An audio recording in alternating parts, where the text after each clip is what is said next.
Welcome to Idaho Fish and Game's Hook and Bulletin podcast, your weekly news roundup of hunting, fishing, trapping, and conservation stories from around the Gem State. Hosted by Fish and Game's Public Information Specialist, Connor J. Lease. And welcome back to Idaho Fish and Game's Hook and Bulletin podcast. This week, we're talking about $280,000 earmarked for improving Idaho's public shooting ranges, controlled hunt results for moose, sheep, and goat, and why being a steelhead ain't easy. But first, here's a recap of how our staff moved 34 elk that were damaging ag lands up to the Panhandle to boost herds there.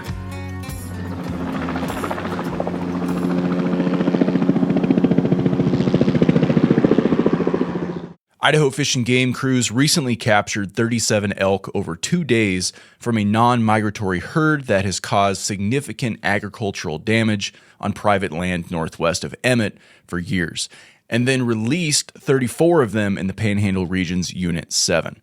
All the elk that were moved are cows. From a helicopter, Fish and Game staff sedated elk with a dart gun.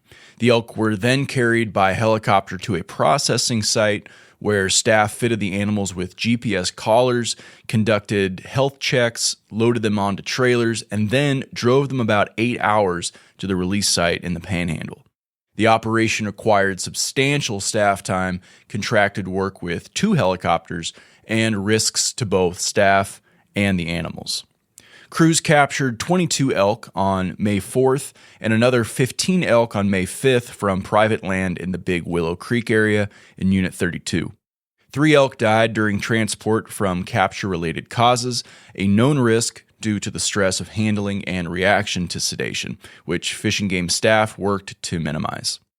The release site in Unit 7 in the Panhandle Elk Zone is an area where Fish and Game's current management plan calls for increasing elk numbers.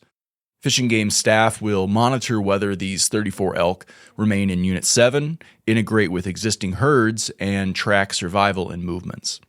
Habitat changes, predation, and low calf-to-cow ratios have reduced elk numbers in this area. Those challenges remain, and although adding 34 elk into Unit 7 will not meaningfully increase this elk population, the hope is that these elk will survive, reproduce, and contribute to the herd in the long term. Here's Regional Communications Manager Brian Pearson. This is an experimental approach to addressing depredation, and we want to be honest about it. This is a situation where we've used every other tool in the toolkit to address this depredation issue, and we haven't moved the needle. We tried something new, and we will evaluate both the cost and the success of this project to decide where and when translocation may be an appropriate tool to reach for again. Fish and Game staff first discussed this project during the January Commission meeting. The Big Willow resident herd has grown to about 350 animals over the past 5 years and has caused more than $1 million in crop damage among 5 landowners last year. Hunters harvested about 150 elk on these private properties last year using general season Weiser River zone tags and landowner permission hunts. Despite the harvest, annual calf production in the herd remains high, and hunting alone hasn't reduced the herd. Another phase of the project, lethal removal of approximately 60 or more elk from this non-migratory herd by USDA Wildlife Services, is planned for later this summer. The elk will be processed and distributed to local food banks by Idaho hunters feeding the hungry.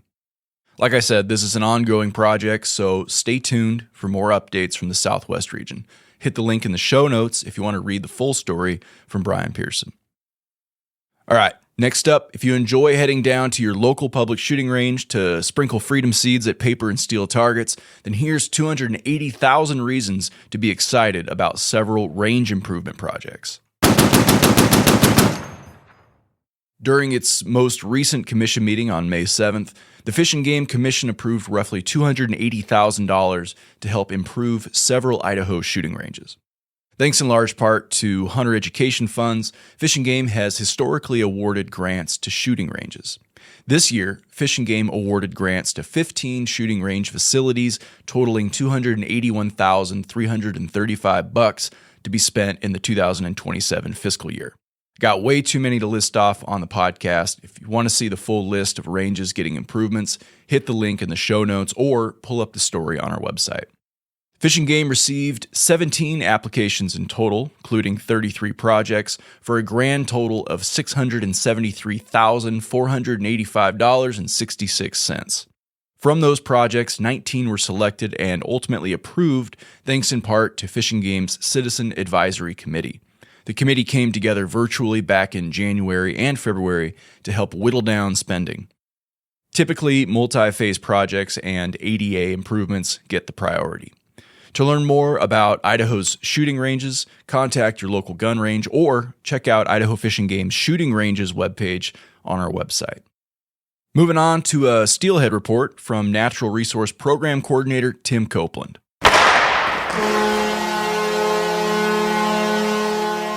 Spring in Idaho is spawning time for Idaho steelhead.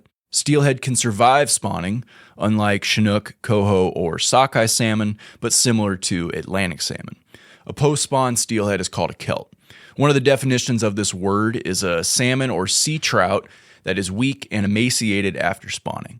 A look at a steelhead kelt shows this, especially for females that have laid all their eggs.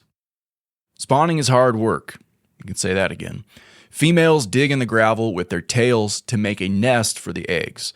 Males will fight each other for the right to spawn, biting at each other's tails and dorsal fins.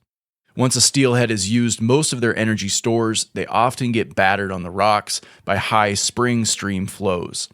It's not uncommon to see kelts with scales and skin worn away and holes poked in their sides. This makes them vulnerable to infections. Steelhead don't feed after leaving the ocean.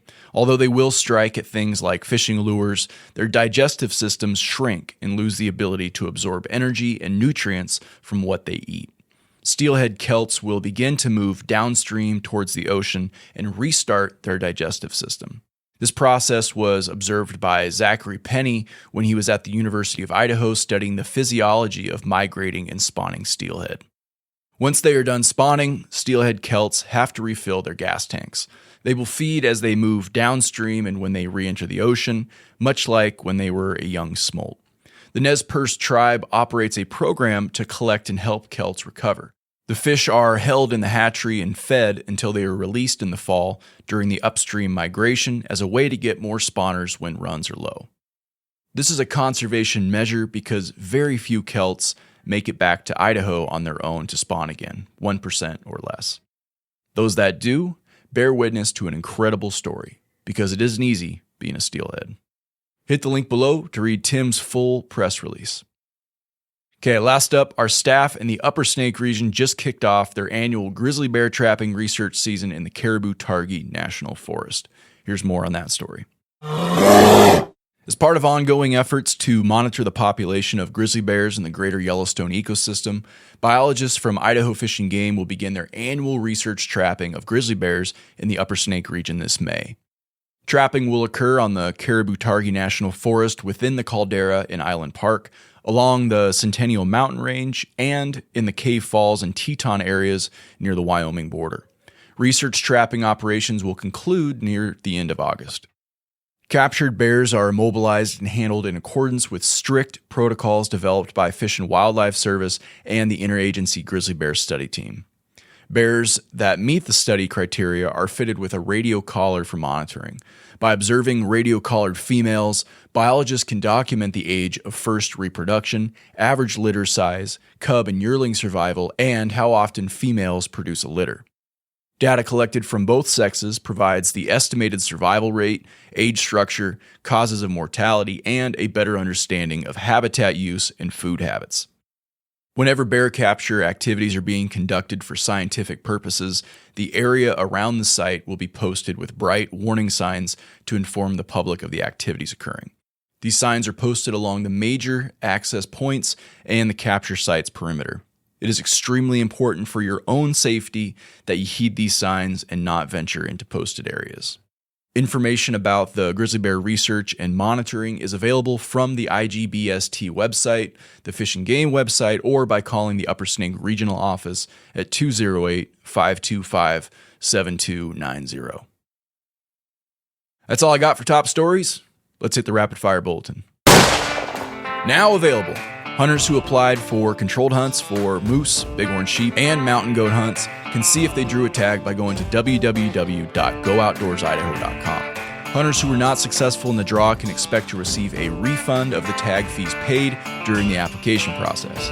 The second application period for unissued moose, bighorn sheep, and mountain goat tags will be June 15th through the 25th. All right, in case you missed it, the full recap of the May 7th Commission meeting in Coeur d'Alene is up on our YouTube channel.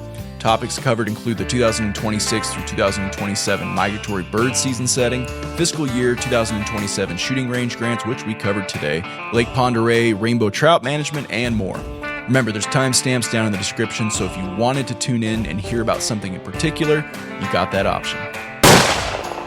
3 access gates within Idaho Fish and Game's Portneuf Wildlife Management Area will now open on May 15th to allow motorized vehicle travel on Robbers Roost Canyon Road, Bonneville Road, and the main road leading from the Quinn Creek parking area. Previously, these gates would not open until June 1st of every year. Quote, this new opening date now aligns with the opening date used by the Forest Service for gates on the federal land neighboring with the WMA.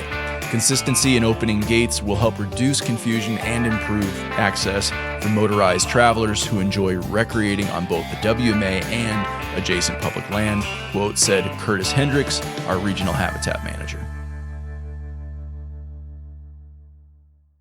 That's all the news we have for this week. Thanks for putting an ear to Idaho Fish and Game's Hook and Bulletin. If there's something on your mind, or if you got a question related to fish and game matters, feel free to drop us a line at podcast@idfg.idaho.gov. Again, that's podcast@idfg.idaho.gov. Thanks for listening, folks. We'll catch you next week.